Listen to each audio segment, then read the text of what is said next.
All right, everybody. Welcome to the Basic Income Show. I'm your host, Scott Santens, and my co-hosts here are Conrad Shaw and Josh Worth. We'll be talking about all things related to basic income recently here and around the world. And let's get going. This intro music is AI generated. Love it or hate it, no one was compensated. One more artist wonders where their money will come from. One more example of the need for basic income. Groovy. All right, so this is the first episode of this year. It's great to see you both again. I hope you both enjoyed a good holiday. Yeah. Good holiday time. Happy 2025, everyone, although it's not been going smoothly for many. Yeah. Let's I think that's a good thing to start off with too, especially since Josh is actually right there in LA as well. So Josh, you want to just like talk about like what You you've want the experienced fire there? update? Yeah. I would love to hear just like what it's like from a perspective of someone who's really there, rather than the social media is so infuriating, like Glee and Schadenfreude and like misinformation. So what's it like? Yeah, it's a bit crazy. So for us, it was just, so we're over in the Westwood area, which is about 2 miles east of where the Palisades fire is.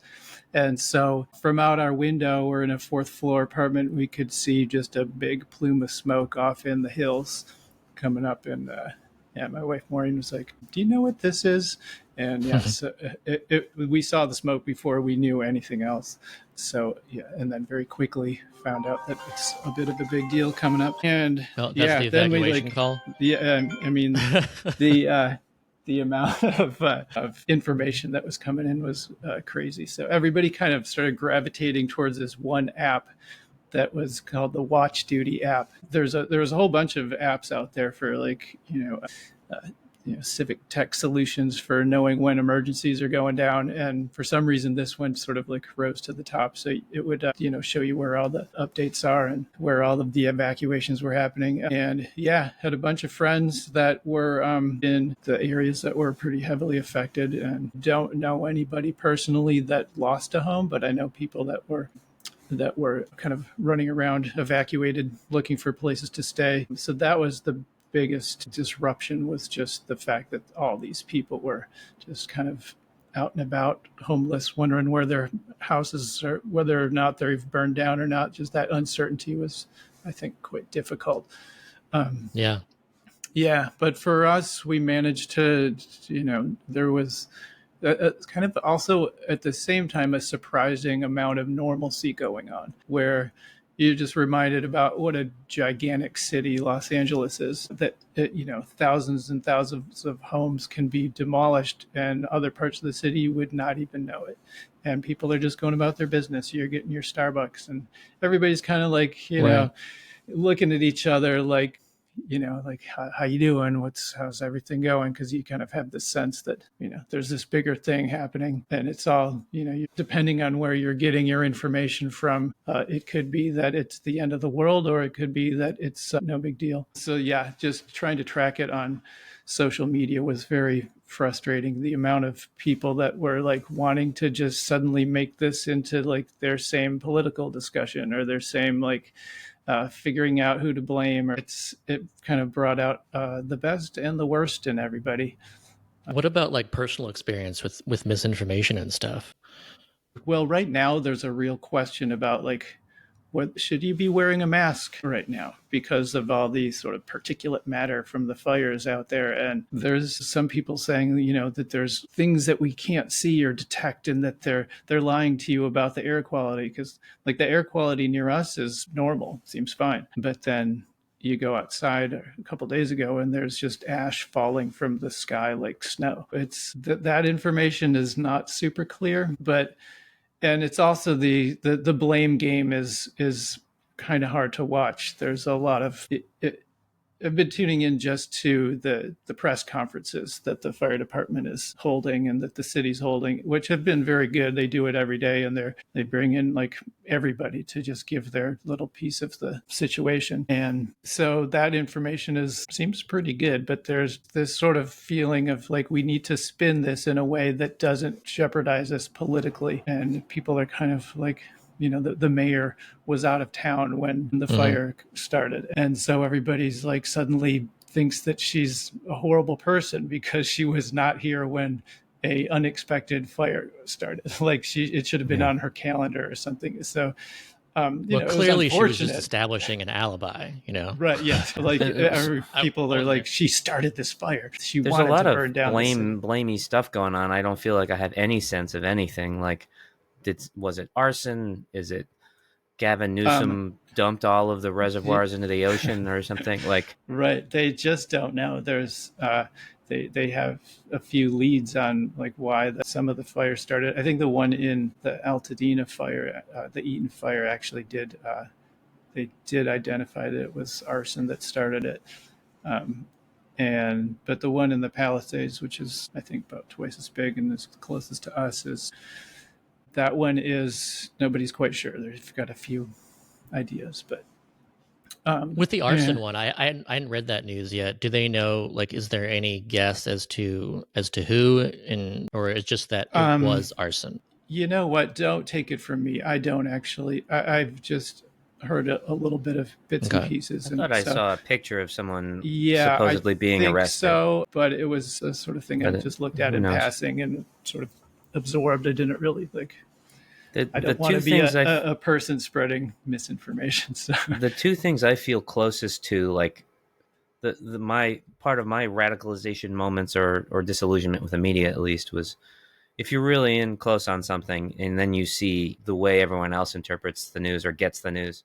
Like I was at Charlottesville during that thing, and I also count the fact that I knew Andrew Yang pretty closely when he became sort of famous, and all of a sudden all this weird news started coming out about him or whatever, like all these takes online, and both of them just felt like, oh wow, this is complete fantasy land, fictionalizing. Like I had people in my family telling me I didn't know what went down at Charlottesville, and like because they read something on some, and you were I was there. like, I was there from 6 a.m. to the moment the car almost hit us. Like you were right there, right there. They're like, no, a car hit the car and that hit another car. I was like, I was there, and the car first hit about 100 people's legs before it hit the car. I remember the sound of it. I still dream about it. And so anyway, I just went into a trauma dive, but like the whole, what you're experiencing versus what everyone else thinks is going on. Like I always take that forward. I'm like, anytime something big is in the news, I just assume I have very little idea, and you just glean the snippets and guesses from who you can and never give any of it too much leeway. Yeah, it is weird to sort of be in a situation that everybody else is talking about. And like you can tell who is writing about something from a distance. And I think the main thing is just sort of the climate and the sensitivity that sort of overtakes people in the actual location. And people are, that the person you're talking to might have had or known somebody whose house is now gone. And like just that kind of like makes you a little bit more attentive to how people are feeling. Whereas if you're like off in another state, just reading about it, you can be like, Hollywood's burning finally, and that distance does, provide some other probably interesting perspectives, climate change related and those sort of things. But when you're in the moment, you're like, you don't want to hear that shit. Like it really does not, apply, even if it is applicable in some way. It's like, can we just not talk about this right now? That's the thing that's been so upsetting to me about this and other disasters is like the dehumanizing nature of our political and social media and whatever discourse. Like the glee about like, oh, Hollywood elites are losing their houses. I remember thinking I was similarly depressed about a lot of the takes coming out of like Hurricane Helene and stuff. It's like, well, that serves them right for voting for climate change deniers. Like, they just got their entire town flooded. And it's just this total disconnect from real humanity. And it points to like what happens just sort of the structures of, have the poor people fight each other over scraps, like I just see it happening left and right. And Yeah. how can Constantly we trying to bring like each if other. you're at a bring if ourselves you're at a together? yeah, if you're at a distance, you can be watching something as if it's a movie. It's like a TV show that you can just sort of give your funny little comment on, right? And so you don't even Yeah. think of it as reality because it's not your reality. But I think like it's not the best tendency that people have. Have you seen Yeah. anything about the like people are talking about how they're going to donate like they always do, like $1 million, 10 million, like Taylor Swift, $10 million to the victims of the fire? Give directly, I noticed, said there's going to be a way to give direct cash relief, but I did notice it's for low income survivors, which makes me just wonder, like, what's their mechanism for qualifying people? Their mechanism is Propel. I just brought that up too because I thought it'd be good to share this anyways. And it looks like they're doing pretty well too. I saw this right after they launched it, and I haven't been keeping up on it, but they've raised 416,276 right now, and they're going for $1 million goal. And what they do, they explain it even here too. But what they do is they basically use an app that called Propel that people using Snap have access to. So basically, it's going to people who are signed up to Snap. That's how they're able to get money to people extremely quickly because the qualification has already happened, and they're not like trying to reach new people. They're just trying to reach people that they know are already low income and who have been impacted by this. So this is a really opportune moment to talk about like one of the things that we want to do with Comingle. It is like we use these examples all the time. If there's a natural disaster, a hurricane, or a wildfire, how Comingle would sort of approach the same initiative, which is, first of all, we'd have a very similar, like, here's a place where you can donate money to give to the victims of the wildfire. But instead of like they've been pre-approved or they need to get approved somewhere, it actually would be open to everyone, and everyone is committing to pledge some of their income as well. So like, Mel Gibson lost his house. Maybe it's a bad example, but some celebrity lost their house. They could sign up, but if they're getting $1 million paycheck, it's really a way for them to help support others, give money to the other people in their community. So you're not relying on all of the help being external and then finding the people who happen to apply or get qualified. Everyone can apply and get qualified, and then it automatically proportions the help based on your income for any given week. So all the extra money gets used without a bureaucratic element, and it allows the community itself to sort of bind together at a time where people are struggling and sort of scattered to the winds, and there's not a great mechanism for that. Do you want me to just play the Comingle in 90 seconds really quickly just to get everyone up to speed on Comingle, just if they haven't been watching us? And before you start, I just want to clarify, Give Directly are like all-time heroes of mine, and I'm not trying to criticize. I think that they're doing about the best thing you can at the moment. And what they're doing is as far as targeting the people that need it, it does make sense the way that they're doing it. I was thinking about it, like the fire was very kind of weird and fickle about which houses it destroyed and which ones it left standing. And so like the zip code identifier is like, it's not necessarily the best way of like knowing who's been impacted. Like, that, your house is in a zone that you had to evacuate or something, which is not, you need help at that point, but it's not the telling who actually needs help and who doesn't it's a little tricky. But I got to thinking, like, just the idea that there is money going to this area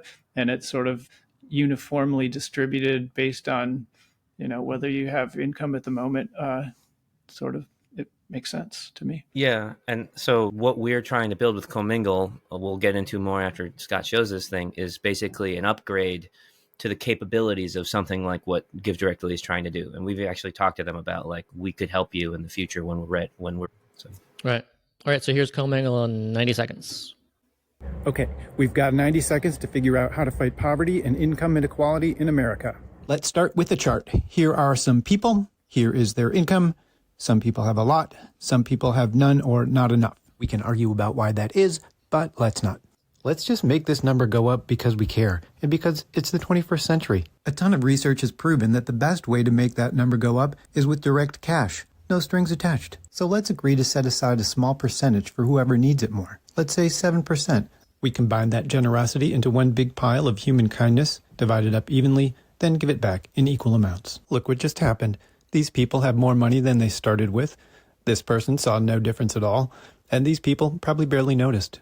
If the average individual income of the group this week is $650, then this amount works out to about $45 a week. That's a trip to the grocery store or a tank of gas to get you to work. That's an extra $180 a month to pay your utility bills or visit the dentist. It's also a nice reminder that other people care, and you're not on your own. At Comingle, we're building the technology to make this all work. With a secure bank connection, we can get a good idea of who needs money and who's got it to spare on any given week. The same connection can be used to transfer funds to or from your account. We can run all the calculations and break down the data so everyone knows how things are going. No forms to fill out, no waiting around for government programs, just a one-time login to be part of a system where everyone has income for the week. We're almost there, but we could sure use some help.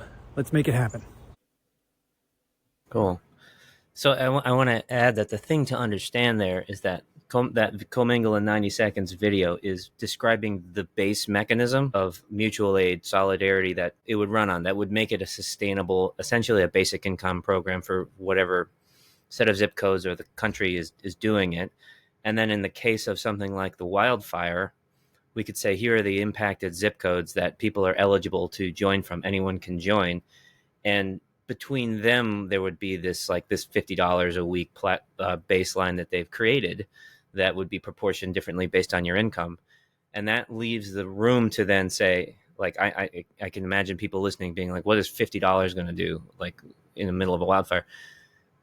That leaves room to layer on external help, right? So if now we've created a thing where anyone can join immediately and I'll be eligible for this $50 a week, and now we say, hey, everyone, help give to this fund that is going to get money to the people in the wildfires, and we raise $1 million, and there's 1,000 people on the platform. That's another, we can do 4 weeks of $250. Like, it can pay for like hotels and things for people who need to stay somewhere else or whatever. The idea is that you can use philanthropy and external aid to layer on top of what people are already sharing amongst each other, with the kind of means testing already built in. It's the means testing being, do you have income or not, right? Like, that's the only test of whether you need the money, right? It's just like a UBI on taxes where everyone gets it, but then people pay different taxes.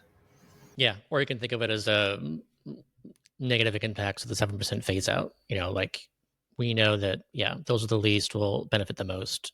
And just imagine if right now, say 10% of everyone in LA was actually signed up for this. That would be amazing, because already there's that mechanism that money can be channeled through immediately. And just like, this could have been right when the fire started, even. Give Directly is fast, and they got this going pretty fast. But like, this could even be like in advance of that. It could be like that fast. It's already there. And that's that's what's really special about this mechanism, is it doesn't just require outside help. I know I already said this, but like, in this context, it's extra interesting. Like, in the Hurricane Helene context, if we had set this up, it's more of a normal everyday Americans area where, like, they would have a certain level basic income they were created, and we would add money from outside to help deal with the floods and evacuations and stuff. In this case, there's this weird politicization and classification of like, oh, these wealthy people lost their houses, I don't care, and it's just categorizing everyone. But this is a way that all of the wealthy people can be part of the solution, part of the program, part of all of it, without trying to like categorize who's deserving and who's not. It allows everyone to be part of the same initiative on the level playing field. So it kind of brings us back together as just a mechanism. And this is what is so important about universality that we're missing in a lot of our politics and programs. And we've talked about this, I think, in the episode where we actually watched the video about Dolly Parton's basic income that she did after the Tennessee fires. So people are interested, talk about that, and related that to the Maui fires and stuff. But the thing that's so useful about if people already had that basic income floor that's there via Comingle, is that it actually reaches people that nothing else is going to reach. It's those people who let's say they didn't lose their houses, wasn't something that impacted them, and maybe they didn't lose their job as some other people, like maybe their business burnt down or something, and so that's traditionally considered to be those who were impacted. But if you can be in that community and still be impacted by, let's say, fewer people are going to go to your business, or if you're, like in Maui, there was such a tourist like economy. And so, they're being impacted long after the fires, even if they weren't impacted and they kept their jobs just because there's less money flowing through there. So it's really important to actually reach everybody, which is why universal basic income itself is so important, because like it's there for everybody, and it actually acknowledges that there are lots of people impacted even when they're not directly impacted. Right. Yeah, there was kind of a weird feeling I had when, like, I heard about wealthy people losing their multi-million-dollar homes, and it wasn't the kind of like, aha, look at, now you're just like all of us, right? It was more of a thought of like that sucks for you too, right? Like nobody wants their house burned down. Like no matter how nice it is, no matter how much money you've got to be able to rebuild it, and maybe you can go to your other house or something. But well, the fact that the impact is easier on people that have a much bigger cushion, it's still not like, it's still sort of a situation where you feel bad, right? And there's something sometimes else if there it's too. like somebody that you actually care about because they've entertained you for years and years, and you're like, right, I would give money to help you build your home back, because and they're not, it's not, that's the word you just used, was home instead of house too. Like people are like, oh, they can just get another house, but I mean, and that's the privilege of being wealthy, but it also, you can't as easily get another home or another album of the pictures of your grandparents when they were children or whatever. Like you can't, or a place where all these memories are, or the place where you spent so much time with friends and working on it. And so it is a very real loss, and it is humanizing. Yeah. When it comes to the rich being impacted, there's something else that I want to make sure to include too. And this is, I thought of this when Josh mentioned about the possibility for arson. And this is, I learned through this recent news and stuff, that like one of the bigger fires years ago, I don't remember the name of that fire, but it turned out that it was actually that particular like big fire in California was started by a homeless person. And so when you think about it that way, this is that, how, let's say, rich people can think that they're fine. They're not going to be impacted by poverty and homelessness and stuff, but you really can be. Like if that person wasn't homeless, then maybe they wouldn't have started that fire. And maybe there's like, I don't know why they did it. I didn't look into it that deeply, but like you can have these people who literally want to like burn down the rich, kind of like eat the rich kind of thing. Like there could be someone who's like, I hate how these people have everything. Inequality has gotten so high. I'm going to light this fire and screw them. And so that is a way that the rich can be directly impacted. And that's what they should keep in mind too, is that you want to create a society where people are not out there either, lighting fires because they want to hurt people, or lighting fires just because like, what the hell, society like says screw me, like screw you. Like it can cost a lot of money. Like there are direct huge costs to that. And there is a vibe going on these days that is a little more of the, not just intellectualizing the idea of the pitchforks are coming, but there's, Luigi has a lot of fans out in the world. And then there's the scary question of like, who else takes this message as like, this is a solution to problems that haven't been addressed, that, for too long. It's the same vibe as like, it's literally a burn it all down mentality, which I think is a big part of why we have, a Trump presidency, is like a burn it all down mentality.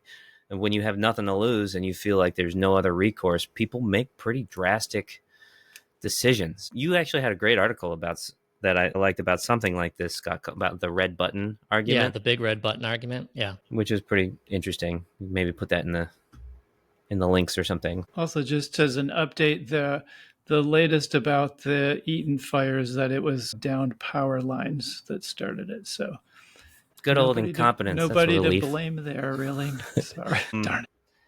I wanted to say something else too about the difference between Comingle too and any other version of these like one question I always have when I find out, like the headline is always like Oprah gives $5 million to these fires or whatever, and then and people focus on the number she gave or the person gave, but you never see a deep dive on how much of that money actually got to people and how effectively. And a lot of these organizations, because they're trying to target it to the people who need it the most, have to hire a bunch of people to determine who needs it the most. Like it looks like Give Directly has a solution to sort of automate that too, which is great. But they're also missing everyone who wasn't previously signed up for food stamps, for example.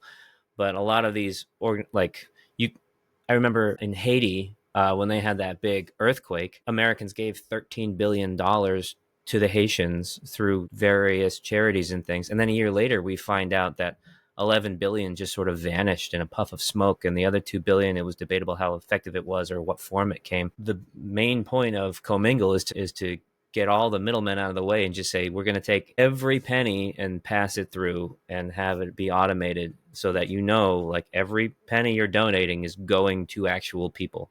It's not going to salaries or whatever, which is, I'm not against salaries for people doing nonprofit work, but the point is to get as much help to as many people as possible. Before we move on, Josh, do you want to just like give a quick update in regards to Comingle's coming out this year? It's the plan. Any kind of update along those lines so that we can look forward to potential to actually utilize that for like a disaster potentially later this year. Yeah. So we are plugging along. There's a lot of logistics that go into just sort of making sure you're crossing all the right T's and dotting the right I's for being able to transfer money between people using our banking system. And there's a lot of safeguards to prevent people using it in the wrong way.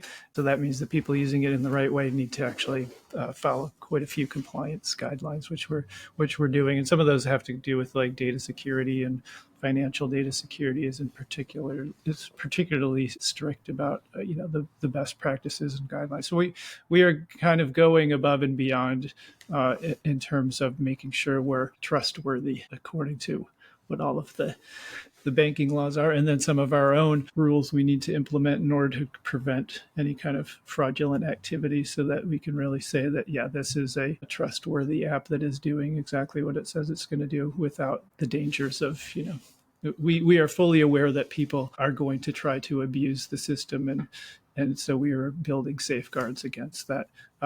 That safeguards that aren't like in your way, that don't make it feel like in order to participate, we need to make sure that you're honest first. We're assuming everybody's honest, but we do have quite a few ways of confirming that without having to ask you directly. So yeah, that is taking some work though.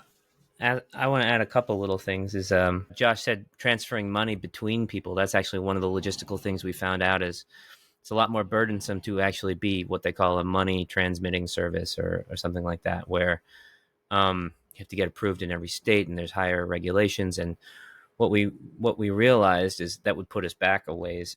What we're doing instead is actually more like an actual UBI, where Comingle will have enough money in some reserve to, of all the people who are net recipients of income that week, send it from our account. So we'll go negative and then charge it as a service from the people who are the net donors, but they'll be donating to Comingle, and Comingle will be giving them. So we won't be transferring money from person to person, even though the net effect will be the same because of a bunch of compliance stuff. But that's kind of similar to how, a government with fiat currency can just create the money and send it out and then tax it back from the people who are supposed to get taxed back from. So we're actually coming closer to a UBI model with that. And then the other thing we're doing is we're going to be restructuring from our boilerplate C Corp that we started as, and just as we were building to, we're exploring cooperative, perpetual purpose trust, steward ownership, basically things to give us like a set of bylaws and rules that we apply to ourselves that will hold us to a higher standard. Transparency on salaries, transparency on how much money is flowing, promises like we won't start showing people ads or taking their personal data, all that kind of stuff. So that's definitely a bunch of hoops to jump through, and that we're going through bit by bit. But yeah, we're still targeting later this year. All right. So, let's move on to the next thing. Yeah. Really wanted to cover this, which like pissed me off recently. And this is, I think, just a good example of, misinformation on X, and also misinformation about basic income, and like how easy it is to misinform people, and how like difficult it is to combat that. Like you can This have one is a widely shared post like this, and I was able to well, I think I was able to do that. someone shared this one with me too, and was like, "Can you respond to this? Is this true?" And Yeah, this one is just disgusting. This is about as racist of a dog whistle as possible. Grape soda. It's like, go fuck yourself. yeah. Here's Sorry about that. this is my tweet that I said about this, and I said, the study found no such thing. The words menthol and soda don't even appear in the published study. What the study did find was that overall spending on cigarettes decreased by $1.95 per month. This place has become a dumpster fire of misinformation that gets widely shared. But So, let's read the original so the people listening. Yeah, I just wanted to say what was true first before saying the falsity. And what this person said is here. This is what they tweeted. They were quote tweeting a thread about the Compton study, which is also something that we talked about in a previous episode. And they said, quote, the study gave about $500 per month to 695 households over 2 years in Compton, California. Menthol cigarettes made up the largest share of the UBI at 45%, followed by J's and grape soda at 15% and 12% respectively, unquote. So it makes it sound like that was a direct quote from the study. And if you give this zero critical thought, then whatever initial existing biases you have are just like, oh, like of course basic income would increase menthol cigarette purchases and purchases of grape soda, because they're all like, a whole bunch of black people, they're all poor black people who are getting this, and they're all like lazy and using cigarettes and soda, and so of course you're just going to buy more of this stuff. So yeah, like completely racist thing, completely not true. Like it should be clear that this is just completely made up, but the fact that it was surrounded by quotes made people think that it was true. So yeah, it was highly shared. Even I added a community note to it, and fortunately it did get attached, so enough people upvoted my community note that it was corrected, or at least there's some like truth attached to this now where people can know that it was false. But even when it was already at 8,000 likes when I added the community note, it was almost like 700 retweets. And so how many people who believed this, see that it was false?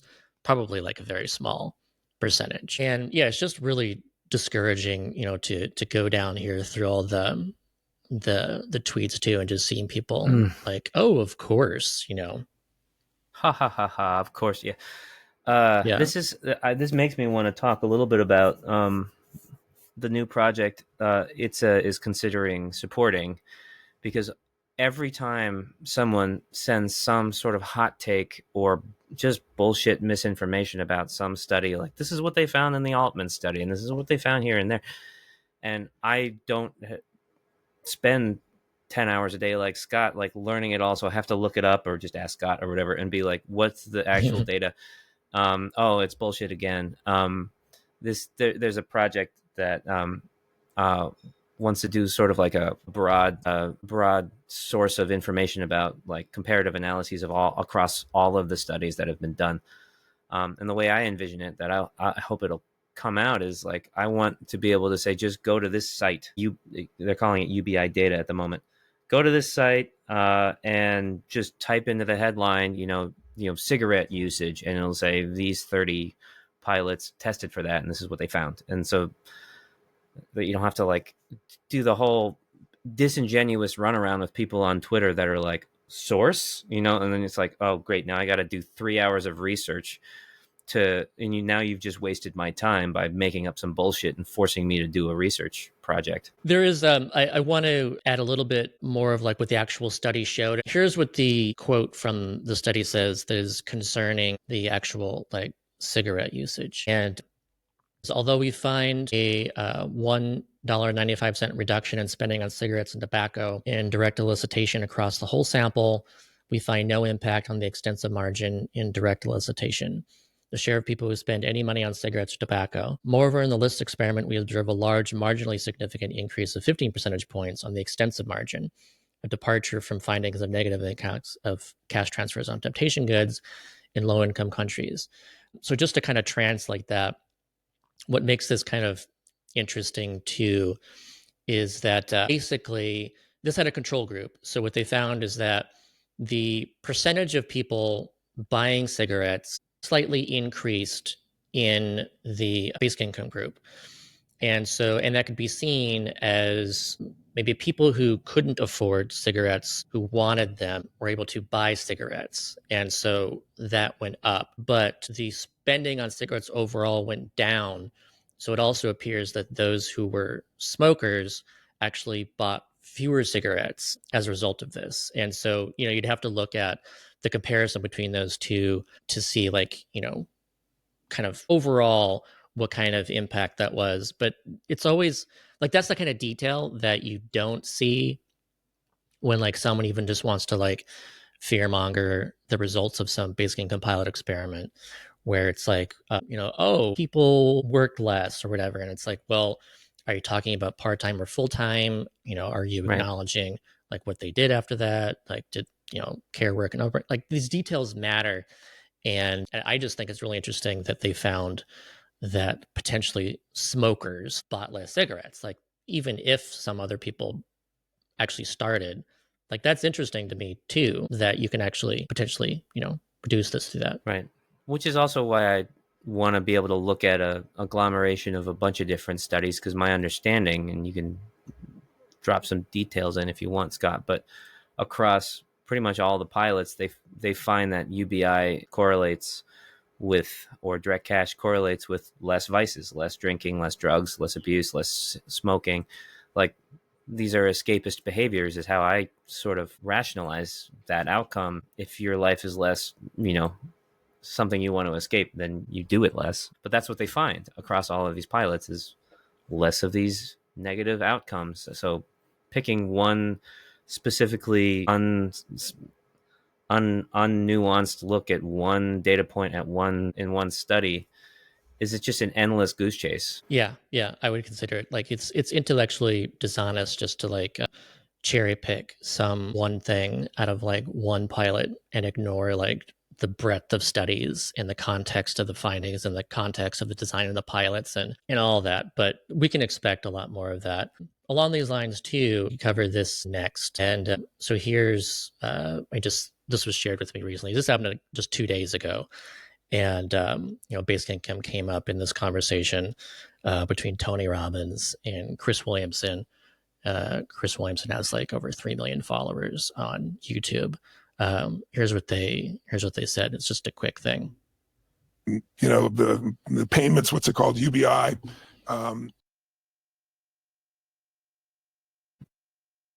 But the UBI, it'll never be enough money, because once they adjust to it, it'll be more. And UBI doesn't give anybody meaning.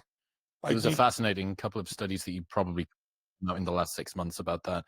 It's really not good. No, I know it's not good. The outcomes are really, really, well, you really could predict that. Well, you don't have to be brilliant scientists to figure that, right? It's like, a decade ago, a bit of human intuition would have taught you that. Yeah. But the point is, they said, what's being done? He goes, well, we think it's going to take a lot longer. It'll be fine. I mean, it's not. So how do you arm yourself or your kids for a world of such change? You have to learn rapidly. And so you need 3 skills. You need skill number 1, to be able to really recognize patterns. You're very good at that. I'm not throwing stuff your way. I watched a couple things you're doing, and you do your homework, and you recognize patterns, you utilize them, you recognize them in yourself, which is one of the things I respect even more, and you use that to improve yourself, right? But when people are fearful, when they have anxiety, it's almost always because they don't recognize the patterns that are happening. Because if you recognize the patterns, things are very predictable. What looks like chaos is just because it's not been a pattern you've seen before.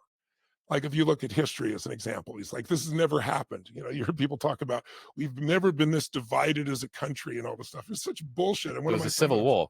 What's that? There was a civil war. Yeah, there was a civil war, but there's a little sheet I brought down. Do you have that little sheet? Can I borrow this? I'll just read you this because I thought it's entertaining. I showed this in an event the other day. Okay. This is 2 placards from All right. photograph. Well, that's enough of this then. I'm yeah, not very inspired typical. enough. Can you keep playing it? Because I need my daily dose of, He's like of inspiration. poster boy for like just self-congratulatory, like lack of perspective. Tony Robbins, man. I think you go ahead. I'm gonna put my thoughts together.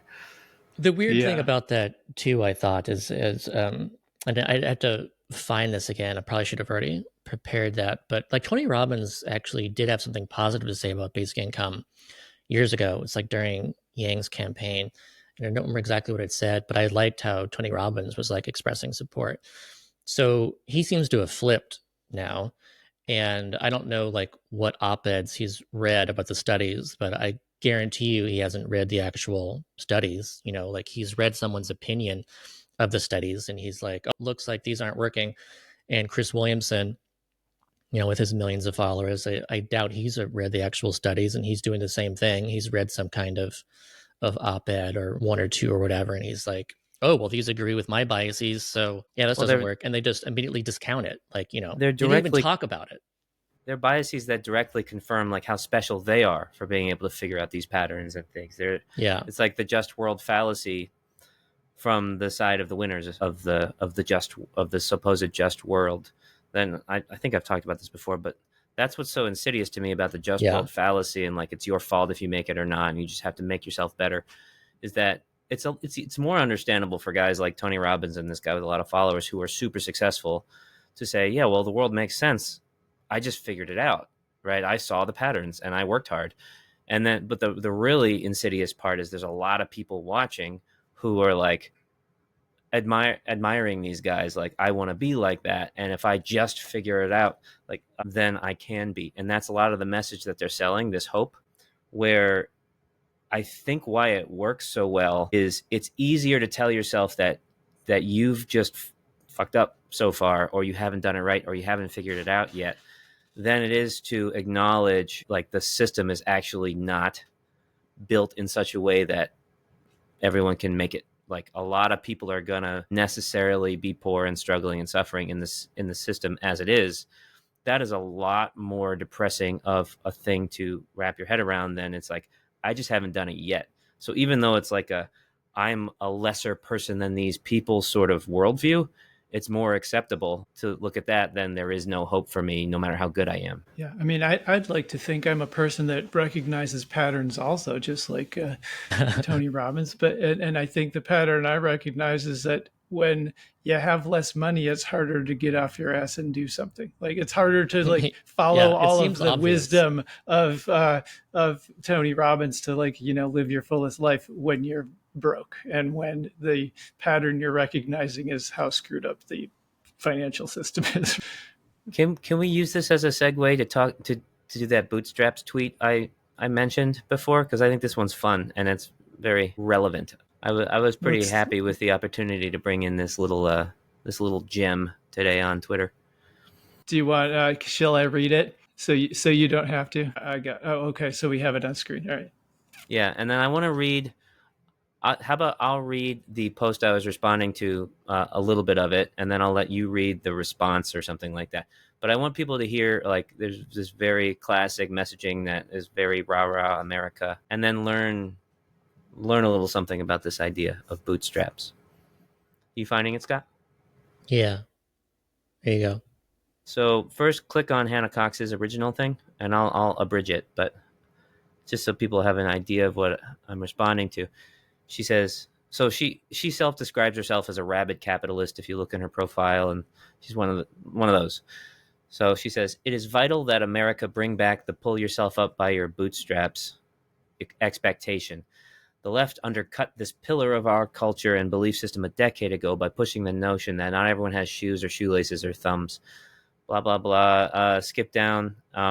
No pity or excuses for losers who think work is beneath them or who think certain jobs should be handed to them on a silver platter. Okay, and there's a lot of stuff about American dream and stuff in there. So I responded because I want to address this idea of the bootstraps expectation. Who's this person Because again? 92,000 followers, rabid capitalist. Okay. So I researched this because our project is called Bootstraps, and we want to do a bit on like, where does that even come from? Pull yourself up by your bootstraps. A lot of people don't even know what a bootstrap is. It's not the laces. It's like the little loop on the back that pulls the boot onto your foot. So Josh, you want to read this? So, fun story. The pull yourself up by your bootstraps figure of speech started out as an insult, a way to condescendingly tease somebody for trying to do something obviously impossible. It originally evolved from a satirical German story about some guy pulling himself out of a swamp by his own hair. Nice. Am I right? Somewhere along the way, we normies forgot it was mockery and decided it was an inspiration. As such, the bootstraps narrative, when expressed by regular folks, is now arguably more a case of boot licking than anything else. And from the mouths of the elite, it's now more akin to a con than a dig. Right. Yeah. And that's what I see when I see Tony Robbins. Like, and he might not be meaning to be a con artist, but that is the effect. Like, we're selling this narrative that says this is possible because this is how the world works in our view, and this is how we're powerful and successful. And it's even funnier for guys like that, like the self-help gurus, Right. that their whole income and job and success and everything is convincing people of this narrative. That is their entire product. Yeah, and they're also clearly getting money from people who have money. Like they're good luck, Tony Robbins, like selling your book series or tape series or whatever to like someone who's homeless, telling themselves to like, hey, just stop being homeless by like, going out and doing it something. reaches all audiences. Like there are people that would rather spend their money listening to him than, spending their time actually doing what he's telling them to do, right? Like, and he would prefer that. Like, it's much better to have an audience member than somebody who is smart enough to heed your advice and ignore you and go actually do the things that you're promoting. That's what I'm talking about. Is like he gives an easy answer to people that want to know that there's hope, right? And that's why he has an audience with people who are very unsuccessful. There's a lot of people who aspire to be like Tony Robbins, and that's his bread and butter, is like feeding off of the aspirations and sort of the coveting of what he's got. It sort of implies that he did it all by himself and all that stuff, and that not that he's incredibly lucky and smug to boot. Now, from this conversation, I think it'd be good to bridge to there's a bunch of like automation news recently. So I want to cover like a bunch of that stuff just because there's a lot going on there. And I think that really messes with this like bootstraps narrative, like good luck telling people to pick themselves up by their bootstraps, which is already, like you said, a ridiculous saying. But this logic of just, go get a job is actually going to be much more difficult soon. So the first of this like automation news I wanted to cover, and this is out of the UK, pretty interesting like language here too, is that the Prime Minister was talking about like mainlining AI into like UK's veins. Let's say they said, read a little bit about this. Artificial intelligence will be mainlined into the veins of the nation. Ministers have announced with a multi-billion-pound investment in the UK's computing capacity, despite widespread public fear about the technology's impacts or effects. Starmer will launch a sweeping action plan to increase 20-fold the amount of AI computing power under public control by 2030, and deploy AI for everything from spotting potholes to freeing up teachers to teach. Labour's plan to, quote, unleash AI includes a personal pledge from the Prime Minister to make Britain the world leader in a sector that has been transformed by a series of significant breakthroughs in the last 3 years.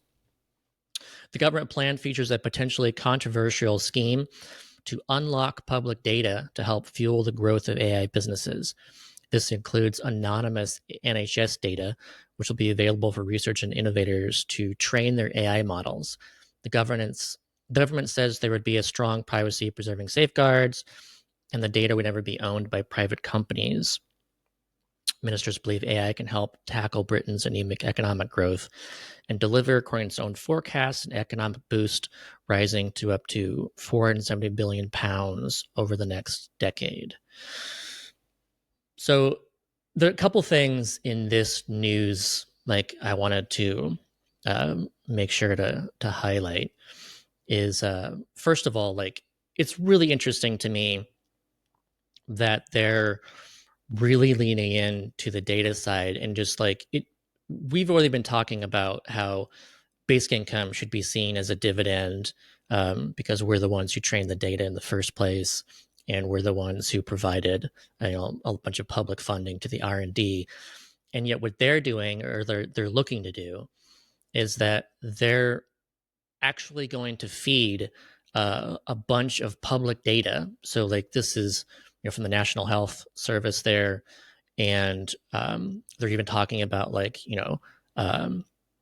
having like copyright loopholes. So like whereas it would have been protected, they're like, no, we want to use this to train the AI. It'll benefit everybody. And so like this is public data being used to feed this, and this is public investment. Like this is the government. They're going to buy a bunch of hardware. So this is going to be even like a government operated AI supercomputer, to train all this stuff. Like to me, this just like screams UBI as an AI dividend. Like they're just going even further in that direction. I mean, if it would only make sense to treat it that way, and it's sort of hilarious to me that this is the Labor Party talking about UBI or automation, because automation is like the anti-labor. Like if like they really lean in this direction, they got to change their name to the Leisure Party or something like that.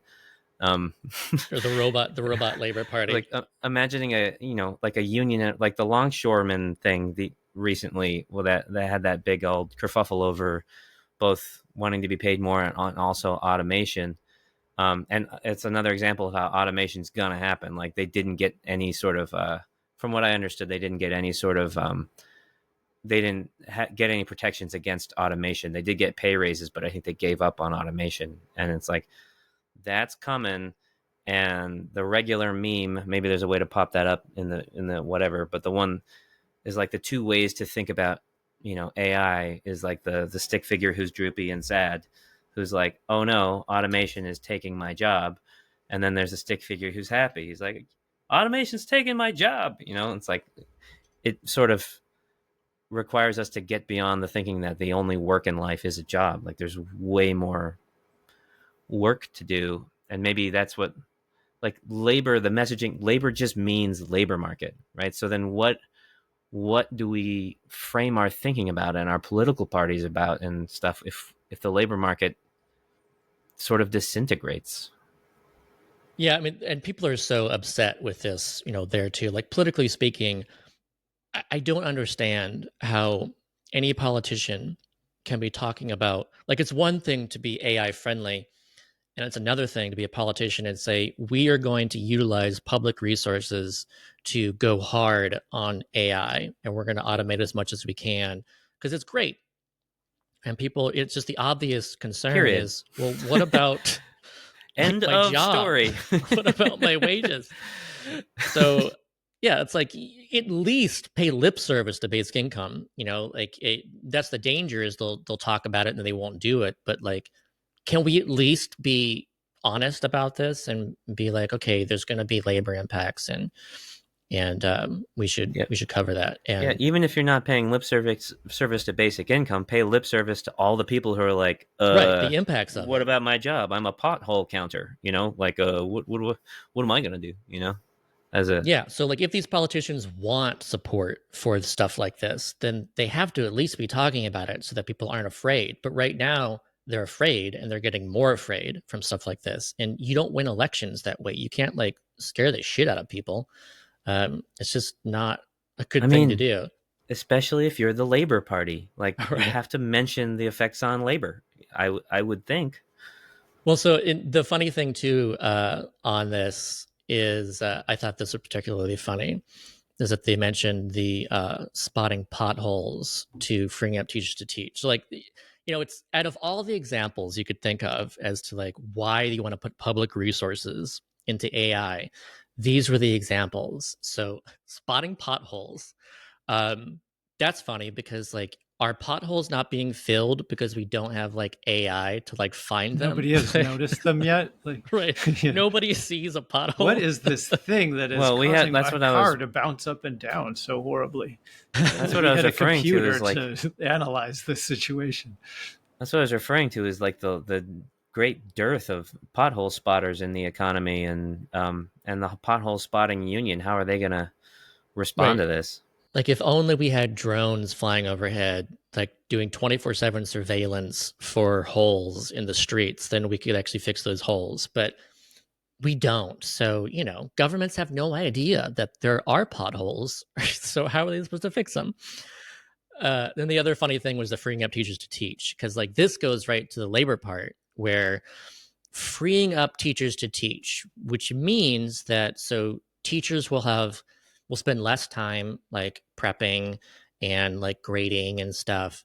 And so that increases the productivity of teachers. Great. Okay. That's great.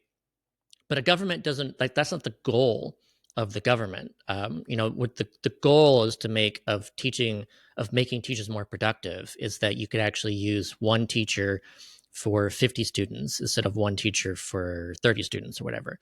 Like it increases the capacity of a teacher to teach more students, in which case you need fewer teachers. Like that is one example from this is that they're saying AI will increase teacher productivity, but they're ignoring what that means to actually the job of Right. teacher, as in what government and why government would spend money on this.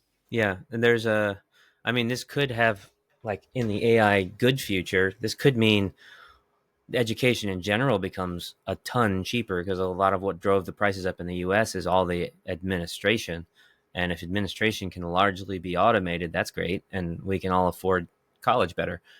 But there's a similar conversation going on in medicine, where I remember back when Watson was the robot winning Jeopardy or whatever. What Watson was really trained for was to be a medical doctor robot, and so it becomes a complicated thing when people talk about, well, if this robot that can be accessible anywhere by anyone can diagnose better than most doctors, has access to all of it's like House on steroids, like has access to all of medical history and whatever, then a lot of problems can be solved without having to go to the hospital or go get an appointment 2 months from now or whatever.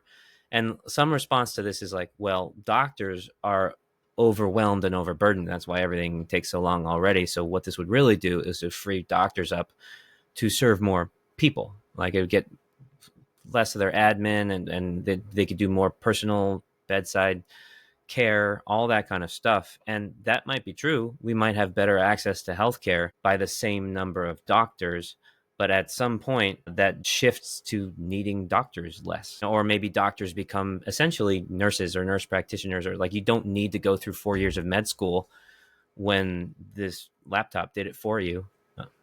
Yeah. I'd also add that like instead of people thinking about basic income as being like an income replacement for people losing these jobs, like let's say if you need fewer doctors or fewer teachers or whatever as a result of this at some point, I like to point out that when it comes to UBI, like one of the beauties of that, aside from looking at this as like an income booster, is that when it comes to education, then the money being put into education will go further. Like what is the point of putting a bunch of kids through school if the result of it is a bunch of kids, because they're living in poverty or economically insecure households, then a bunch of kids graduate or finish this with lower grades, or maybe have to repeat grades. The beauty of basic income is that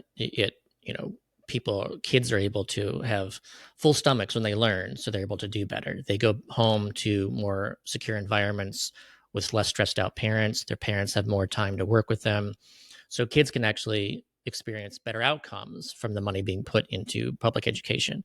And the same thing with healthcare, where a lot of healthcare is actually just treating the lack of basic income, is treating poverty, is treating inequality and insecurity. And so if you're going to put money into a national healthcare system, it only makes sense to actually reduce poverty and insecurity and inequality, so that you actually avoid a lot of downstream use instead of do upstream use. Like that's what I want people to really get, is it, looking at just better outcomes for the money that government spends on already. Yeah, all of this kind of makes me feel like we really are, like, all of the doom and gloom or big aspirational projections or whatever going on about AI. They have been going on for a while and they're accelerating now, understandably. But I have a sense more now than ever than, like, we are really at a turning point in terms of, like, our entire economy, society. Like, they talk about the industrial revolutions, the agricultural revolutions. Yeah. We are really going through a shift where it feels like, to believe you can imagine what healthcare and education and everything looks like 10 years from now seems like hubris, right? Nobody knows. And so the idea of having children right now who are, like, in school, or it's like, how do you educate someone for like a fifth grader for what's going to happen when they get out of college? Like, what should education even be teaching people? It's already changed so much from, like, the days of our parents and things, where, train for a job that you'll have for 40 years, right, with a pension. Now it's gig work. But then what the hell is it going to be? Like, what is it even incumbent upon us to teach kids so that they're ready for the world 15 years from now when we have no idea? Yeah, and so along those lines, we won't have to teach them anything, like, Conrad. They'll just they don't have to know anything because the AI will do all the work. Yeah, and then they'll just struggle with teaching us. We'll have to teach them patience, because they'll have to teach us how to use the Neuralink or whatever. Yeah, I know it's an interesting conversation, but what else you got, Scott? So Conrad just brought up, like, even the technology as it's been going to, so I think that's a good intro to this. So just to frame this is Mark Carney talking about, past industrial revolutions and, like, the impact in Canada. And the reason why I think, like, this is important, and there's a couple other clips from Mark Carney that I also wanted to cover with him talking about automation. So Mark Carney, for people who don't know, is a former governor of the Bank of Canada, and he looks to be the one who could replace Justin Trudeau in Canada, who just announced his resignation, for prime minister there. So they're looking, like, who's going to be the next leader of that party in Canada. And Mark Carney is the most popular choice right now. So he's looking to be the most likely bet. And he basically just announced on Jon Stewart, just like the night before last. So this is all, like, pretty recent. But Mark Carney has been, like, he gets what's going on in regards to automation, and is speaking about, like, the need for stuff like basic income. So here's one of those things with him talking about it, and we'll start with that. So one of the things I try and go through a bit in the book is the experience of the past industrial revolutions. So we've had three, arguably, and to simplify, what happens is that inequality increases. Ultimately, we get full benefits of those technological revolutions, whether it was steam or computers from the first and the third. We've ultimately get the full benefits, but for generations, inequality increases. Okay, the returns to capital go up, the returns to those with this complementary skills go up, but the returns to most people do not go up in relative terms. And that is what happened in 1, 2, and 3. And there's every reason to think that that's what will happen, or those are the forces that are underway and just beginning with this fourth industrial revolution. And there's many aspects to it, which we won't necessarily talk about. We'll focus on the digital and the reordering of the economy. What happens with the first three is that eventually society responds to the inequalities that increase. You change the way you educate people, you change the labor market institutions, you change the tax structure, you change the competition policy. There is a response that eventually comes in all those respects, and which helps to spread the benefits more broadly. That in time helps spread the benefits more time.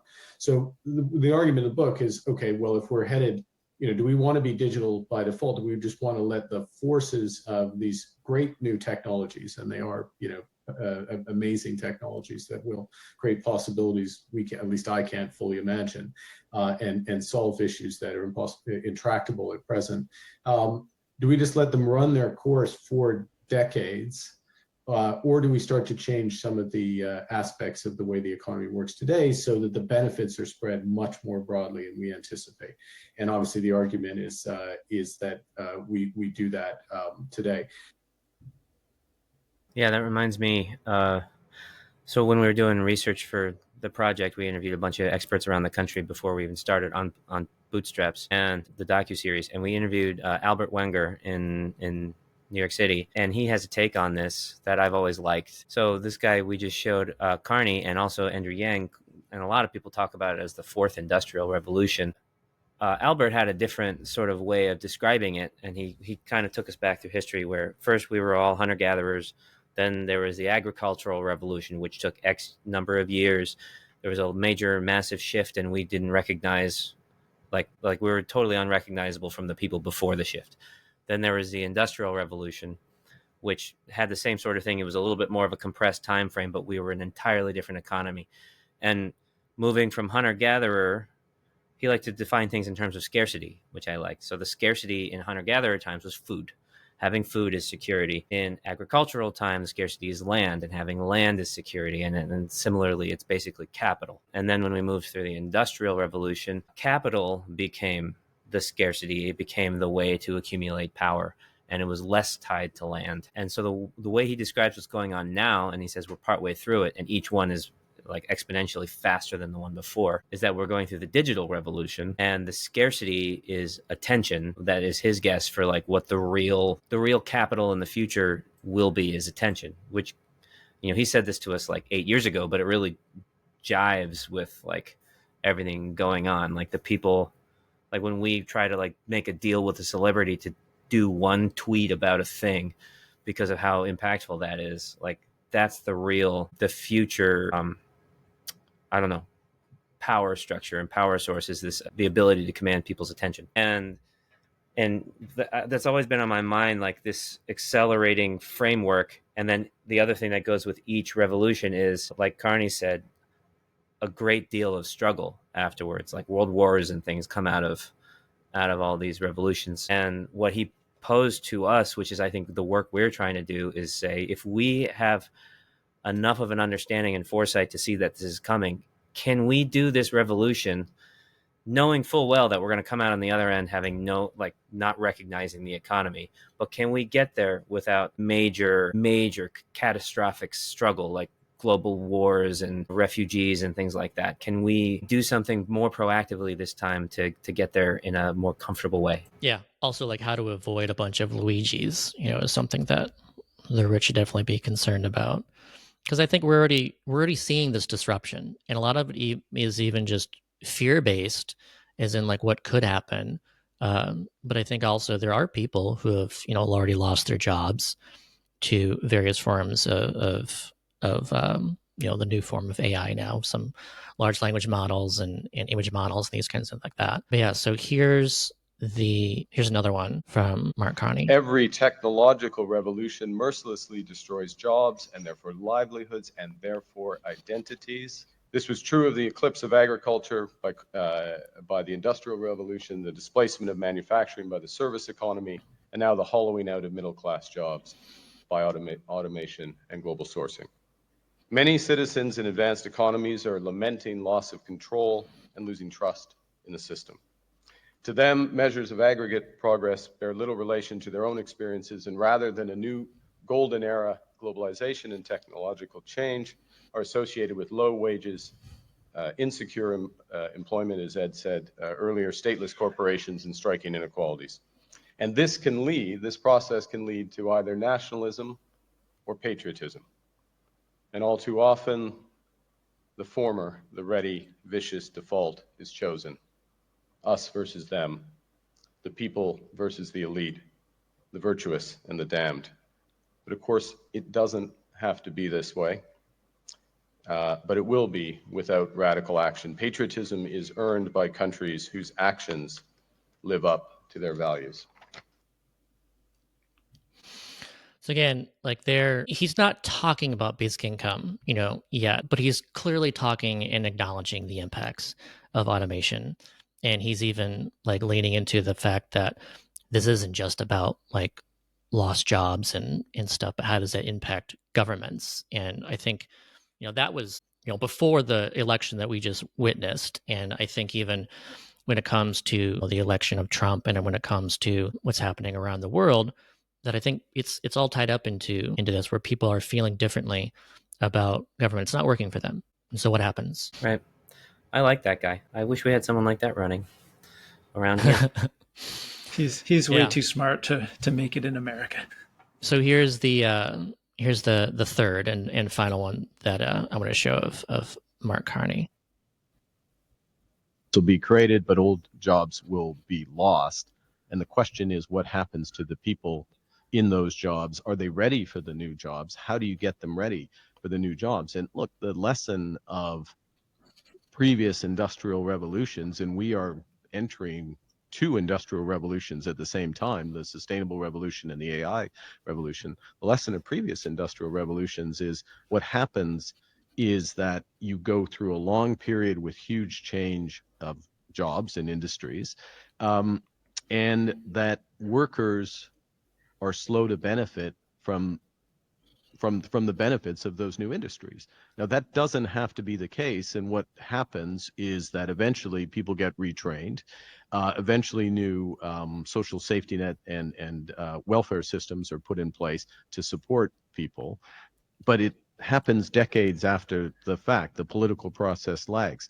I think we should benefit from that knowledge, that history, and do this in real time. And it therefore has to be part and parcel of the growth strategy. So a huge element of this is necessarily going to have to be around the skills agenda, and the skills agenda in real time, and make these changes not threatening for people, but legitimately exciting for people, because they have the opportunity to develop the skills that are in the clean economy, are applying AI across a huge range of those economies, and they're growing their jobs from there. And that means, it means multiple levels of government, as you can appreciate, because the skills is not unique to any level of government. And it means being coordinated with industry. It means coordinated with other stakeholders. And I think it also means, and this is, I don't think I'll draw this out in the report, but it's a broader question. You've thought about this, is, well, what does it mean for social welfare and support? Because ideally, look, what's happening, not ideally what's happening, but what is likely to happen is, you have people in their 30s or 40s, and the industry is changing, and they have an opportunity to shift into a new role. But ideally, this is where the ideal is, they have a partner, they have a mortgage because they have a place to live. Maybe they have children as well. So they have obligations. So how easy is it for them to then take a year out or time out to develop those new skills? Social support. Yeah, and how do you integrate the both the social welfare system with that, or the social support for that, as well as make sure you have real places, real opportunity to get that training? Yeah, and we need to be thinking about that right now. That's making me think all this stuff that's coming out lately about, like, Trump wants to buy Greenland and the Panama Canal and take over Canada or whatever. If we took over Canada, or they became a state, then could de facto all the Canadians potentially be qualified to run for president? And and then we could be voting for that guy. Yes. So I really wanted to have that Mark Carney stuff, just because, first of all, there's so much automation stuff, and there's more I want to cover too. But this is in direct contrast to what Keir Starmer is doing over in the UK. Where he's the actual leader and he's completely ignoring the impacts. And here's the potential next leader in Canada, and he's directly addressing them, and he's acknowledging them. And also, he's an economist. So I think people will believe him more, he knows what he's talking about, instead of doubting that. And so then tied to what Carney is saying, I thought this was good. This is a recent piece in Time. So what Trump's election tells us about the user experience of government. And this was written by Libby Schaaf, I'm not sure how to pronounce that. She was the mayor of Oakland. And is also the candidate for California's like next treasurer. So she starts this and says, as Democrats brace ourselves in disbelief for the second inauguration of Donald Trump as president, it is important we face an uncomfortable truth. Too many people feel that their government is failing them. Indeed, in too many cases, it is.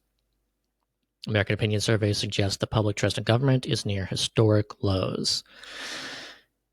And this is about like fixing government's ability to deliver the outcomes people want. And so she wrote this, and one of the pieces, she makes like a three-pronged argument here, and like how to make like government work better. But then here's the relevant section that I really wanted to highlight. She says, second, guaranteed income and other cash transfer programs recognize that flexible unconditional cash can be the most efficient way to move people out of poverty and into self-sufficiency.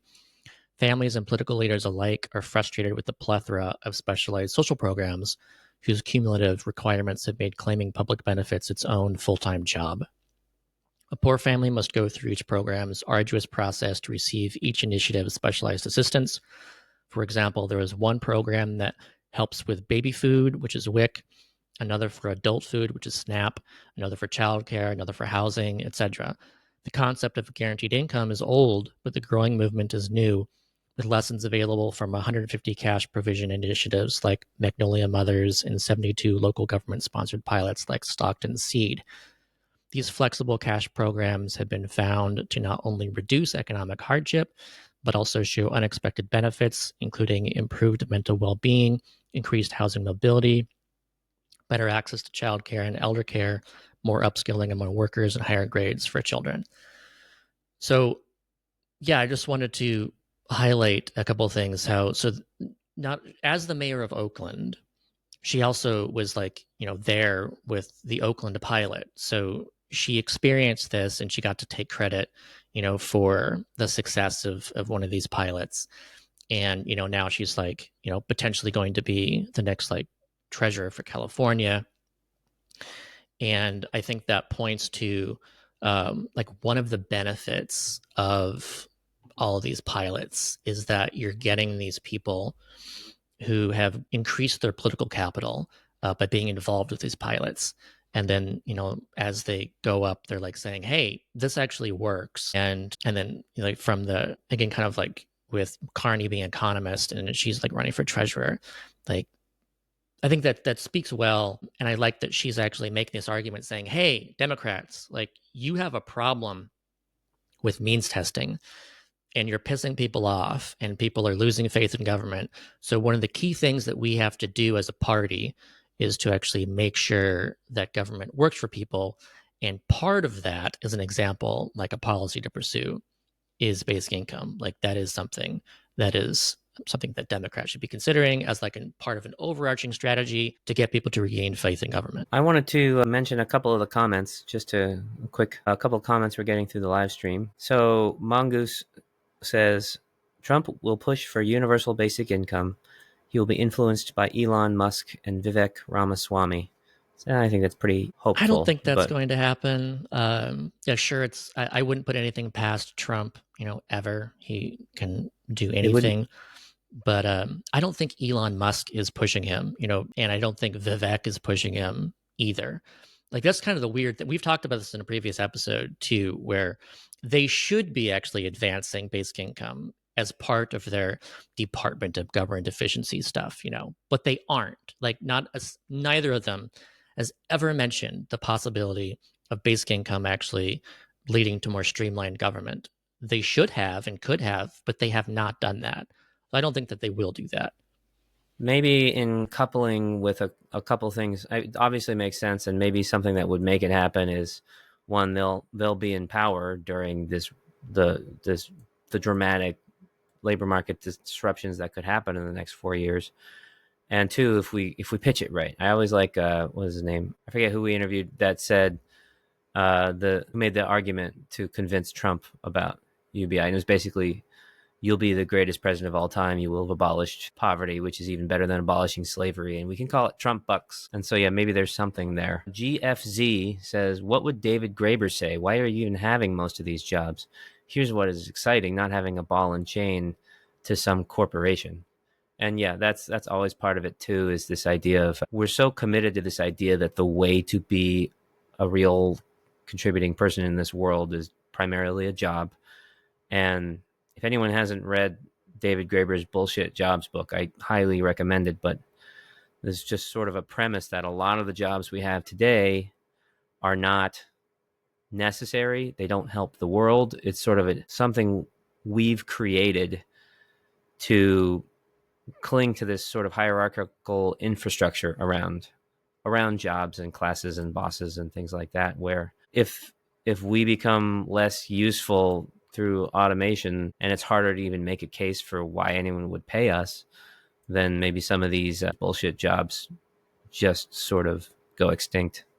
Yeah, and it relates to what Tony Robbins and them, that discussion they were talking about too. Like, you don't derive meaning and purpose from a bullshit job, clearly. Like, you can't just say, because someone is employed, they have more purpose. So expressing this concern that basic income somehow leads to less purpose is just ridiculous, because so many people are stuck in purposeless existences, like, just as we were talking about bullshit jobs, I got one of those texts saying, hi there, my name is Catalina. I have a new position in mind that could match your experience. Yeah. And it's like there's a real bullshit job. This GFC's describing it as having a ball and chain to some corporation is very apt, I think. I always have thought, like, this whole, your company is responsible for your healthcare and your well-being, while also being responsible for endless growth and profits, is like the biggest punt of all time by our government. And it ends up being that you are essentially shackled to your job. Like, how many people choose not to leave a job because that's where they get their healthcare? So if we can divorce that sort of thing and be like, I'm going to work at a job because it's what I want to do with my life, rather than it's because that's how I can make sure, my kid gets the flu shot. Or that's a terrible example, but yeah. I wanted to cover, here's back to automation stuff, and we can still tie it to, job reductions and what that means when it comes to, unnecessary jobs and people not liking their jobs. But so there was a big survey that World Economic Forum recently did, asking employers about, thinking about the next 5 years. And one of the things, and this is the headline, 41% of employers worldwide say they'll reduce staff by 2030 due to AI. That's that's true. Like, let's say that could be one job per employer, so like it could be a small number. But we can get into some of the numbers here, but that reminds that's a lot me of of disruption potentially. Reminds me of one of those old jokes too, like statistics jokes, where 41% of employers say they'll get rid of jobs by 2030, and 59% of employers are dirty fucking liars. Yeah, that's good. So this was a pretty big survey. It was surveying 1,000 employers responsible, with over 14 million workers in 22 industries. And yeah, just like, let's see if I can find, as usual, there were job reductions and job increases. So the survey predicts a net growth in the number of jobs created over the next 5 years. And so people can look at that and go, oh, see, everything's great. But that doesn't mean that, people aren't losing their jobs. It just means that, there will be a lot of jobs shed from here, and then there are a lot of big new jobs here. And even, like Mark Carney was talking about that too. The question is, what happens in the meantime? Like, that's why you need a strong safety net, is that you're going to have a lot of people displaced. So what happens to them? And for how long? Like, how long does it take to find the next job? And if it requires reskilling and learning something new, how easy is it to go back to college? How easy is it to get those skills? How long does that take? And And then like, what does the new job look like? Does it pay more? Does it pay less? So, one of the benefits to basic income too is that if you go to a job that pays less, then it's actually serves as a subsidy, so that, as maybe your income still goes up thanks to basic income going to people who are employed and not only to people who are unemployed. But yeah, this survey just showed that, it's just another thing that's showing that there's a lot of potential displacement potential. Well, I want to zoom out a little too, because I think when it gets into this, like what will and won't happen with the labor market and which jobs can shift where, and will they be better or not, and will they be enough? It's always good to ground it in fundamental principles too, of like, what's the point of an economy? What's the point of jobs? And to me, I always boil it down to resources. Do we have enough resources through natural resources, productivity, whatever, to provide people with certain things as a society? How do we redistribute those resources or distribute them fairly to have an effective economy? That's always at the heart of everything. So if we're in a resource-strapped economy, it's a different calculus than if we have a resource plentiful economy. And one of the promises of AI is that actually resources become more plentiful while jobs and then that labor market becomes less functional. So it becomes just a question of how do we rewrite our distribution mechanisms so that they are still fair, competitive, whatever, but that we are being smart about how we, apportion those resources. And if we have enough to feed everyone and house everyone and still have, multimillionaires, then we should do that, right? Yeah, it makes no sense to heavily automate the economy and for only, say, like the top 1% of people to benefit and for everyone else to either be worse off or no better off. Like that does not make sense as a means of like going about any economy. Like, robots should work for all of us. Our total knowledge should work for all of us. Like, yeah, we should care about that.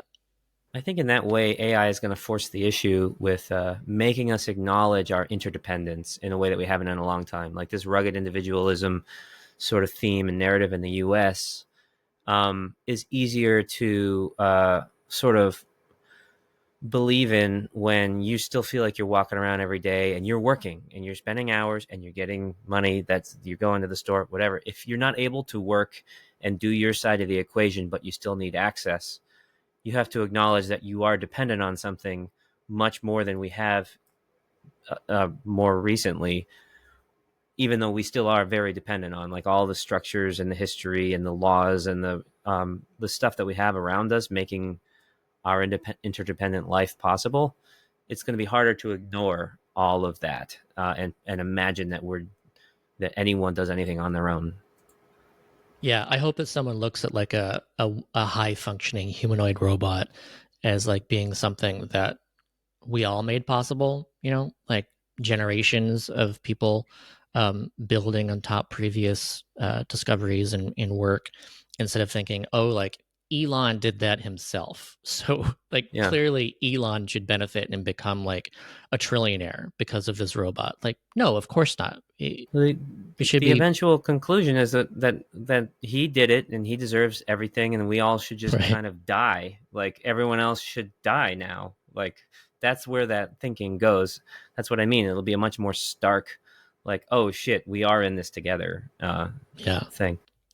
Okay, so here's the 15 insights into humanoid robotics. And this is the couple of easy insights. And, all of this is take with a grain of salt, but I think the logic is good for people to consider. And so one of these, the first one, is humanoid robots will enter the labor market at a cost capability of under $10 an hour for their labor and a trajectory to under $1 an hour before 2035 and under 10 cents an hour before 2045.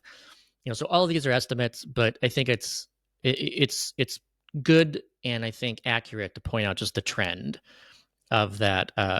First of all, like when humanoid robots actually enter the marketplace, they'll be, somewhere around the equivalent of minimum wage, depending on whatever the minimum wage is in that location. And So they're already essentially, comparable to human labor, in which case, why wouldn't you invest in that? But they're Well, only going to get cheaper over time. It's going to be, in that moment, it's going to be messy because people, there's going to be like, look, my employee is way smarter and better at these jobs than I'll always employ people because they're a little bit better at these things in creative thinking or something. But then 5 more years passes and you could get 10 robots for the same price, and no one's going to be saying that anymore. Right. And yeah, here's the next one that I highlighted is actually right along those lines that you just mentioned. Yeah, here it is. By 2035, adding 1 million people to a nation's workforce might cost $100 billion and take 20 years, whereas adding 1 million humanoid robots to its workforce might cost just 10 billion and take a single year. So yeah, it's expensive to, when you're looking at like a human being from baby to adult who knows enough to like do a job, that can take 2 decades. But when it comes to a robot, then it can be much faster. You just manufacture it, they're done, and much cheaper. So I do wonder about the resources aspect of like, every time we get excited about electric cars, and then someone's like, well, the lithium batteries, it's like really hard to get, or windmills that have these problems with sustainability or whatever. Like the idea of adding 100 million robots is like, okay, what are the raw materials needed for that are going to be our next like sticking point in terms of can we actually do that? Can everyone have 10 robots? Yeah, always about resources besides just technology. But yeah, I think we'll figure it out. Along these lines, I wanted to point out too, like John Deere's been making some headlines just with the recent Consumer Electronics Show just happened, and John Deere is announcing a bunch of these robots. So here's this is articles about the new lawnmower. And so we've seen robotic lawnmowers, and they're kind of been more personal, where it's expensive, but if you got the money, you can have basically like a Roomba for your grass. And, they've been getting better and better. But this one is actually like commercial grade. And the company says the mower is supposed to be able to operate for up to 10 hours, uses 4 pairs of stereo cameras, 2 on each side to see in 360 degrees. And it's not hiding the fact that it expects the mower could replace human labor.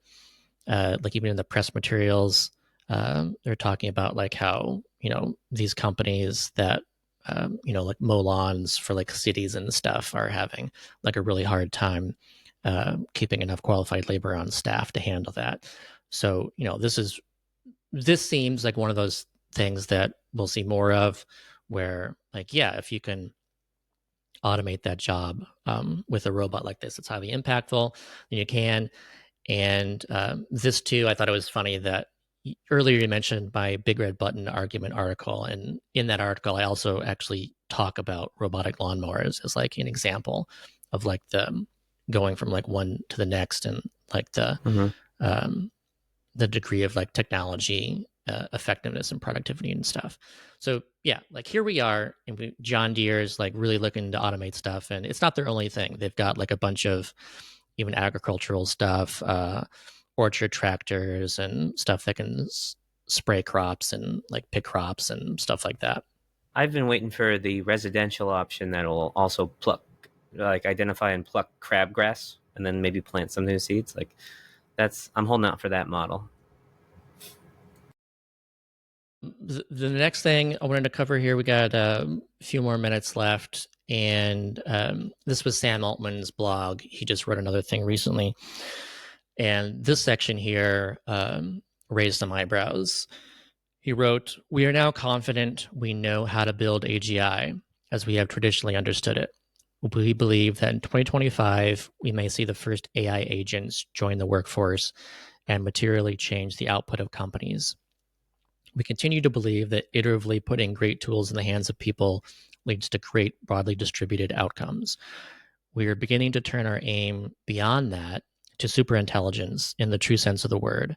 We love our current products, but we are here for the glorious future. With superintelligence, we can do anything else. So this year, there is expected to be AI agents through OpenAI, where an AI agent is a model that actually has the ability to like type in stuff and click stuff, and so this can potentially automate various jobs through AI this year. It feels like within a year or two, we gotta be done with waiting on hold for customer service, or like I'm excited about that one. Like I know there's a lot of customer service jobs, but it is a nightmare going through customer service for the reasons we all know, and they have staffing issues. Like either you wait forever or yeah. Okay, so the final thing that I wanted to get to here at the end, and this is we're done with the automation stuff, and this was just a recent study that got a lot of buzz, and it was just fascinating. This was a cash study. You can find this in NPR. The headline is "Tuberculosis Rates Plunge When Families Living in Poverty Get a Monthly Cash Payout." I'll just read a little bit of this. What if the best medicine isn't a pill or vaccine, but it's cold cash? There's a growing body of research that suggests economic programs that give money to very poor people can have major health benefits. Now, a new study out on Friday in Nature Medicine proves this approach can work when it comes to the world's deadliest infectious disease, tuberculosis, which killed more than 1.25 million people in 2023. The study is impressive in its scale. Researchers combined two Brazilian data sets, one from the Ministry of Health and one that tracks social programs of the poorest half of the population, enabling them to zero in on 54 million people in Brazil living in poverty. In this group, 44% of them received cash each month from a government program, while 56% did not. The families that received the cash were significantly less likely to contract TB. Among the extremely poor in this category, TB cases and deaths dropped by more than 50%, and in the indigenous population, the drop was even more dramatic, more than 60%. Quote, there are very large benefits, large and underappreciated, of these types of programs, says Dr. Aaron Richterman, an assistant professor in infectious diseases and health policy at the University of Pennsylvania, who was not involved in the study. Wow. Do they have anything about like what they suspect are like the direct? So cash is sort of like the indirect, like all the things you can do with cash, but then what behaviors or circumstances lead to less contracting of TB? Is it like less people sleeping outside on the street or something? Yeah. So here's what that section is about this. Let's see, how money is helping people avoid and fight TB. Tuberculosis is famously a disease of poverty. People are exposed to the bacteria that causes TB in overcrowded, underventilated spaces. This type of scene is unfortunately familiar to many in Brazil. In low-income families, she's seen 10 people living in one room in poor urban areas. She adds there are sometimes houses where they don't have access to the sunlight or fresh air. These are perfect conditions for TB to flourish. The tuberculosis bacteria spreads through the air, traveling on a cough, sneeze, spittle, or even a laugh. The monthly payouts might enable a family to move to larger, better ventilated quarters. The cash transfer can also lead to a healthier diet, and that can help avoid TB, even if someone's exposed to the bacteria. People who have poor nutrition, it increases the risk very, very substantially for progression to tuberculosis. Says Richterman again. Schaaf says poor people in Brazil often don't have enough access to food or nutritious food. But things get better when a household enrolls in Bolsa Familia. It's one of the program's primary goals. And there's a bunch of studies about Bolsa Familia. And finally, the treatment for TB is intensive, and can lead to a loss of income. You have to treat it for at least 6 months. There's a lot of side effects and toxicities related to the medicines. Even if you have free medicines, you have to take medicine every day. You have to get to the clinic. You have to get transported there. You're sick and you can't work. He explains that many day laborers or others living hand to mouth can't afford to take time off work, unless, of course, they have that extra cushion provided by Bolsa Familia. So you can see how cash support or poverty alleviation more generally can work at every single step along the way from exposure to TB outcomes. This is really like one of the first truly macro studies I've seen. Like I always talk about how we can only speculate the macro because we have all these short-term limited pilots, but this is sort of hinting at some of the very large-scale societal health implications. And it's this sort of thing that's both very exciting to me about the idea of UBI and makes me just devastatingly sad that we're not doing something like we're not already doing UBI or something like it. That's just to have these sorts of like these numbers are the actual evidence of how much we're shooting ourselves in the foot by not giving people an income floor. Yeah, and I liked how this article then expanded it to like it's not only TB. So here it ends with the magnitude of the drop in TB cases and deaths surprised even the study authors. We were expecting an effect, but not so big, says Rosella. What we are discovering, the more we study, is the effects are really strong. It's not just tuberculosis. We have seen it in HIV, AIDS, child mortality, etc. He says we have a study showing an enormous effect on reduction of hospitalization or millions of hospitalizations that have been avoided in the last 2 decades because of the Bolsa Familiar program. The study results are echoed in other parts of the world. In a study published last year, Richterman and colleagues looked at cash transfers in 37 low and middle income countries and found huge benefits for reducing mortality, including a 20% reduction in risk of adult women dying. He says they found that a program spends about $11,000 for each life that is saved. He calls that an extraordinarily cost-effective intervention just for that. A stunning result from a program that was never intended to save lives. And protection from fatal illness is not the only payoff from payouts. These programs do a lot of things. They improve education, they improve women's empowerment, they reduce poverty, they improve food security, they improve child nutrition, he says. So, yeah, just amazing that this, anything that comes out of the Bolsa Familia studies, it's fascinating because, first of all, so many millions of people are getting it. They have decades of data, and these data sets, are just like huge. So when they come out with another study of findings, it's a pretty good, evidential observation. Right. And I mean, I'm ending this episode very optimistic and futuristic and all that stuff. And I'm thinking about the things we talked about that are very key crisis points for Americans and inflation and like cost of living.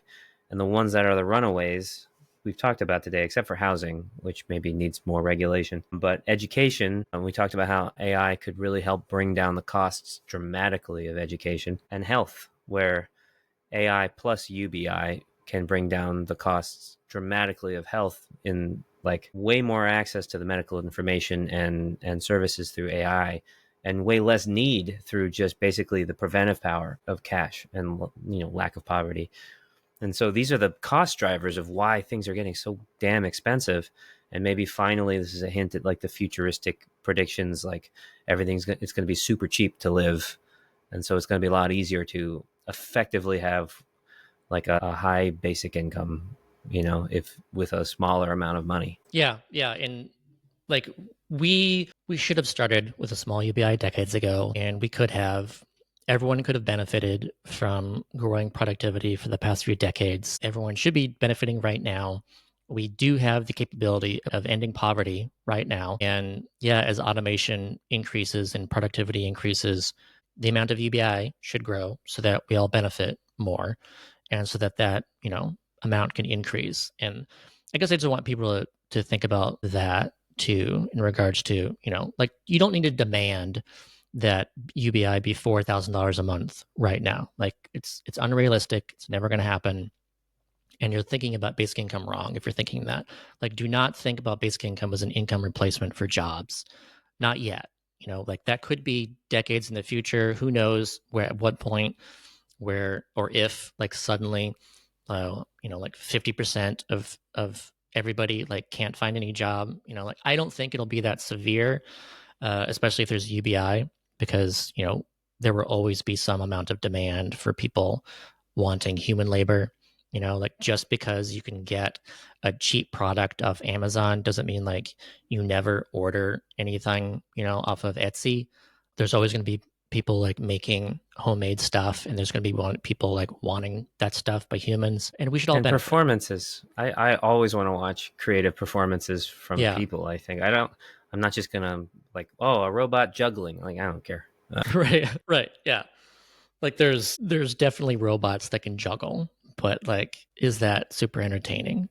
But I think this brings. I mean, this is where I go to when I think, okay, say we create this like sort of resource rich, abundant future, then we can really address what I think is going to remain our deepest question moving forward and struggle is, how do we continue the search for purpose? And if we have been using jobs as the answer for most people all the time, like, then what will it become? I think it'll always be a struggle to be like, what the hell am I on this earth for? But I don't want to walk into that struggle in the middle of like a resource war and people fighting each other. I want us all to be in a place where we can like come to it with level heads and be like, what are we actually doing here? Like, let's figure out what matters to us. Yeah, and I'd also mention that there's no reason to look at the 40-hour, 5-day, 8-hour-a-day week as being set in stone. We used to work 7 days. We used to work 6 days. We changed to 5 days. Like, we used to work a lot more than 8 hours a day.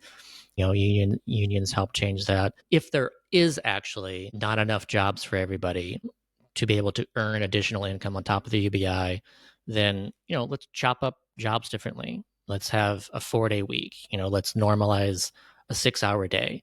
Like, these are adaptations that we can do because, we should have more leisure time.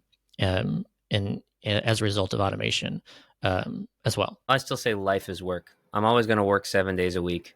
I just might not job 5 days a week, or make job a verb again, or make it a verb so that work can mean not just for an employer. Like, everything we do is work. If you want to let the AI revolution have the last word, I asked ChatGPT about how do we keep AI from increasing income inequality, and universal basic income is number 2 on the list, right after upskilling and lifelong learning. It is, even our artificial intelligence knows it's a good idea. That was basically what Carney said as well. He was talking about like the skills economy, and talking about the importance of social benefits as part of that. So I think that's a good thing to end on. Thanks, ChatGPT. Maybe ChatGPT watched our live stream, and that's how it got the answer. Could be, might just be regurgitating our words here. Which is fine. mean, I'm happy. I know that ChatGPT was trained on my data, and like, good job. Thanks for learning from me and spitting it back out. I appreciate it. Right. Perfect. Now, if we could just get paid for it. Thanks, everybody. All right. Thanks for catching us all. The live stream, this will be up on YouTube as the edited final form in the next week or so. And, we're trying to do this every other week. Wednesdays at 12 p.m. So if you want to catch us live, that's where you can usually catch us live. So thanks. Be sure to like and subscribe, and we'll see you next time.